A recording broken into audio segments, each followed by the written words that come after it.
আপনি কি জানেন হাসরের ময়দানে মা বাপকে চিনবে না, বাপ সন্তানকে চিনবে না, সন্তান মাকে চিনবে না, সবাই উলঙ্গ অবস্থায় থাকবে। আল্লাহ রাব্বুল আলামিন যখন অর্ডার দিবে তখন তানে চুবার মতো উড়ে উড়ে সবাই জাহান্নামে পড়বে। সে কঠিন সময় যদি আমার আকা মুস্তাফা মুহাম্মদুর রাসূলুল্লাহ সাল্লাল্লাহু আলাইহি সাল্লাম আপনার কাছে এসে যদি বলে, এই উম্মত চলো আমার সঙ্গে একসঙ্গে জান্নাতে চলো, তখন সেই মুহূর্তটা কেমন হবে? অবশ্যই সে নবীকে দুনিয়া থাকাকালীন ভালোবাসতে হবে। সেই নবীকে একটু করে মন থেকে প্রাণ থেকে মহব্বত করবেন।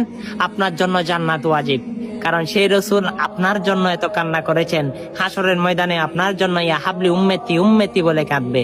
চলুন সে নবীর সুন্দর সুন্দর বার্তাটা শুনেছেন, সে নবী কি আপনাকে হাত ধরে জান্নাতে নিয়ে যাবে, একসঙ্গে থাকবে, সেটা যদি মনে করেন ভিডিও বার্তাটা সকল উম্মতে মুহাম্মাদি সাল্লাল্লাহু আলাইহি সাল্লামের কাছে পৌঁছে দিতে পারেন। আমিন।